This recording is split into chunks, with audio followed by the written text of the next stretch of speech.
Michelle, you helped out so many people in the real estate space and in the insurance space and AI and tech, and you have been, people are overwhelmed with all of it, to be honest, with all of the social media, with AI, and you've really simplified it so people like myself can learn from it, adopt it, and most importantly, execute. And I'd like to talk about that, your passion to help people transition to this new real estate environment. Can we talk about that a little bit? Sure. And how you stumbled onto that? Because I've been to your classes that you've held in different real estate offices, and it's great because it's so relatable. Well, it's relatable because I've been through it. Oh. I've gone through the trenches too of having to figure it all out. I think for me, what changed was when ChatGPT came out, and I got whim of it somehow, and I just started to play around with it, and I was like, this is life changing. This is going to take over the world. This is going to change. It's not like AI didn't have a place before ChatGPT came out. I mean, I had a management system that could do workflows. You just had to kind of plug them in and everything, but not like this. You could tell it what you want, and it would bring something back to you versus having to do all these computing behind the scenes and having to know all this logic, if you do this, you need to do that. And you had to understand how to put these workflows together to get the AI to work. Now it's just having a conversation with it. And I could do that. I could have a conversation with it and just spew out my thoughts and feelings and what about this idea and this idea. So being in those trenches and learning how it's changed my life made it so much easier for me to express it back to other people, and being so excited about it, knowing how it changed my life, what it could do for other people too.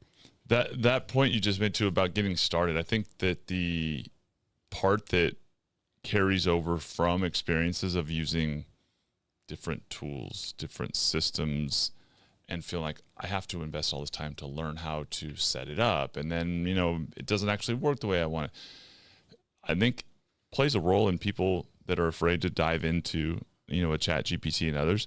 So, highlight that part of what you just said. You can literally start with zero idea how to use it and just begin talking to it and watch it unfold. And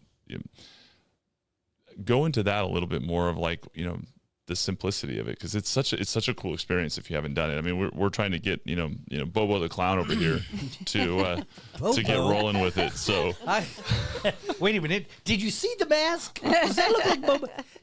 That's a really good point that he's making, because we were just talking about this morning. I need to get involved, and I've been having trouble just with my normal email for the last 3 days, and I'm literally. I just sent a message to everybody in the company, including the CEO, trashing our IT department because I haven't been able to get my email fixed. So what do you tell people like that? I just asked ChatGPT instead.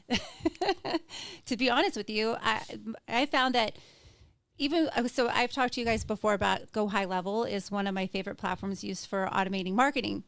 And even they don't really even understand their own platform because it's growing so quickly that there's so many nuances that go with it. So one time I was on a Zoom call with a 𝐌𝐢𝐜𝐿 rep, and we didn't get anywhere. I felt like I was there for 2 hours. I'm like, what am I doing? I'm just going to ask ChatGPT. And it knew what to do.